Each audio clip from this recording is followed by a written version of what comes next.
গত কিছুদিন ধরে ফেসবুক, ইনস্টাগ্রাম, এক্স সব জায়গায় ঘুরে বেড়াচ্ছে কিছু রহস্যময় ছবিগুলোর দিকে ভালো করে তাকালে দেখা যায় কিছু মানুষ বা কোনো গ্রুপের সদস্যদের মাথার ওপর আঁকা লাল রঙের সরু দাগ। এই অদ্ভুত দাগগুলো নিয়ে এক একজন দিচ্ছেন এক এক ব্যাখ্যা। কেউ বলছেন এটা কোনো গোপন কোড, কেউ আবার ধরছেন ষড়যন্ত্রের গন্ধ, আবার অনেকে মজা করে এসব নিয়ে বানাচ্ছেন মিম, পোস্ট দিচ্ছেন ট্রোল পেজে। নেটিজেনদের কেউ কেউ হয়তো বুঝেই উঠতে পারছেন না আসলে ঘটনা কি, আবার কেউ নিশ্চুপ থেকে কেবল দৃশ্যপট পর্যবেক্ষণ করছেন যেন নীরব কোনো কবি। তবে এবার জানা গেল পুরো বিষয়টার পেছনে রয়েছে একটি Korean series S line. 11 July থেকে কোরিয়ার ওয়েভ নামের এক স্ট্রিমিং প্ল্যাটফর্মে শুরু হয়েছে এই থ্রিলার সিরিজটি। সিরিজের মূল চরিত্র হিউন ইয়োপ নামের এক রহস্যময় তরুণী। তার আছে এক ভয়ঙ্কর ক্ষমতা, সে দেখতে পায় কার মাথার উপর লাল লাইন আছে।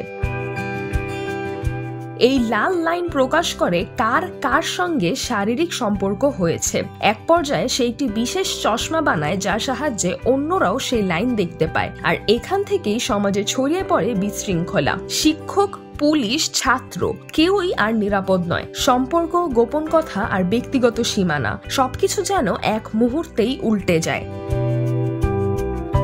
এমন অনন্য ও চমকপ্রদ গল্পের কারণেই আজ নেট দুনিয়ায় শুরু হয়েছে লাল দাগ মিম ট্রেন্ড। কেউ পুরনো প্রেমিক বা প্রেমিকার ছবিতে জুড়ে দিচ্ছেন সেই রহস্যময় দাগ, কেউ আবার মজা করে বলিউড তারকাদের ছবি নিয়েও খেলছেন এই খেলা।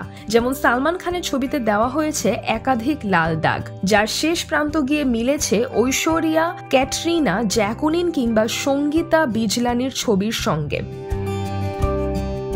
প্রসঙ্গত, এস লাইন সিরিজটি ওয়েবটুন নির্মাতা কোমাবির তৈরি ডেথ ট্রিলজি সিরিজের তৃতীয় কিস্তি।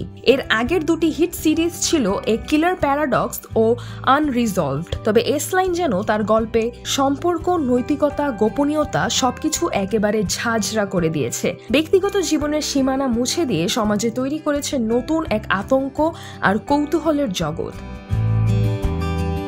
সিজরাতুল আভা, দৈনিক আওয়ার বাংলাদেশ।